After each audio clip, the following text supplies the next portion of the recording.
Imagine that from the very first moment you began to understand the world, you were told that being a good person was the ultimate goal. Smile when you want to cry. Agree when you want to disagree. Mold yourself to fit expectations that aren't even yours.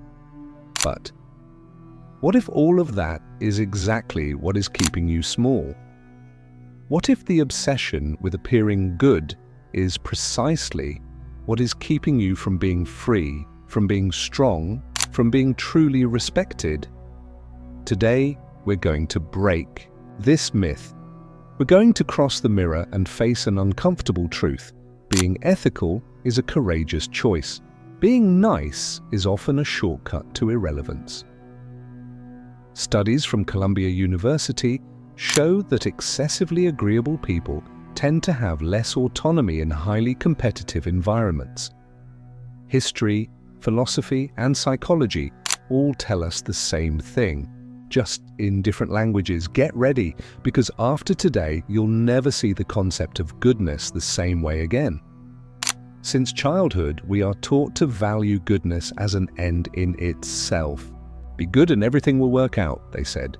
But history is a brutal testament against that idea. Blind goodness didn't move revolutions. Submissive goodness didn't found civilizations. Profound changes came from strength, courage, and often morally ambiguous choices. Michel de Montaigne, one of the freest thinkers of the Renaissance, said that living to please others is the fastest path to losing yourself. When you make goodness an obligation rather than a conscious act, you become predictable. And what is predictable is easily controllable. True freedom is being able to choose to be good or not, depending on the context, the strategy, and what is at stake. Machiavelli understood something most fear to admit: the world doesn't reward pure intentions, it rewards results. For him, virtue wasn't virtue in the moral sense. Virtue was the ability to act with energy, intelligence, and, if necessary, toughness. Fortuna, on the other hand, was chance, the unpredictable. Machiavelli teaches us that those who only rely on luck perish, but those who combine the force of will with the wisdom of the moment shape destiny. In The Prince, he said something that still causes discomfort today. It is better to be feared than loved if you cannot be both. Think about it. Maybe the real question isn't how to be loved, but how to be respected. The desperate search to be seen as good is a silent poison. When you condition your actions to others' approval, you hand over your emotional keys to them. You become vulnerable to every disapproving glance, every awkward silence, every small rejection. Carl Jung called this the loss of the center, when you live according to images others project onto you. 9/9, the philosophy of Carl Jung. The truth is simple but harsh. Those who need to be seen as good all the time become predictable, manipulable, and above all, forgettable. Freedom is accepting that you will be misunderstood, that you will be judged, and still continue faithful to yourself. Now comes the twist. True goodness is not a duty. It is a strategic choice. When you no longer need to please, you can be genuinely generous. Because you are giving, not negotiating, you are acting from inner strength, not from fear.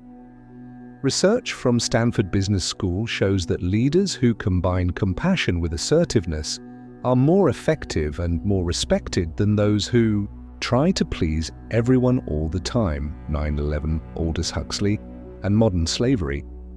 The question you should ask yourself isn't, how can I be accepted? But how can I maintain my integrity without being a slave to acceptance? It's not about abandoning goodness, it's about reclaiming the right to choose when and to whom you offer it. Saying no is an act of courage. It breaks the illusion that pleasing everyone is a virtue. True integrity begins when you recognize that your boundaries are not barriers to love, but protections for your dignity. Learning to say no is a daily reminder that your energy is precious, limited, and must be invested wisely. When you say no, you're not being cruel, you're being honest.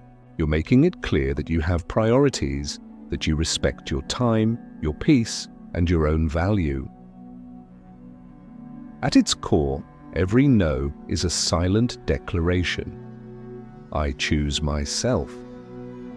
Machiavelli was not just a political theorist. He was a psychologist of human nature. He knew that most people prefer illusion over reality. They prefer to hear what pleases them rather than face what is necessary. And precisely because of this, Machiavelli calls us to the responsibility of seeing the world as it is, not as we wish it to be. When you refuse to see the real dynamics that govern human behavior, you become an easy prey. When you accept realism, you don't lose hope, you gain strategy. Brutal realism is not cynicism, it is clarity. Being good is having the strength to act according to what is right, even when it is uncomfortable. It is having the courage to frustrate expectations, to displease, to be misunderstood. It is being able to uphold a no with the same serenity with which you offer a yes. True goodness is conscious, strong, and whole. It is born out of respect for yourself and for reality, not out of a desperate desire to be accepted. Being good, therefore, is an act of resistance and authenticity. At the end of this journey, you may realize something that few dare to admit. Being a good person in the traditional sense was never the goal. The real goal is to be whole. It is to act from an unshakable center of consciousness, not from fear or need. Being good is being real. It is knowing when to forgive and when to walk away, when to embrace and when to protect yourself. In the end, true goodness is the one that never betrays itself. If you felt that something shifted within you during this reflection, like this video, subscribe to the channel and join me to dive even deeper in the next video. How to become untouchable in a world that tries to shape you. Your freedom begins with the courage to know yourself.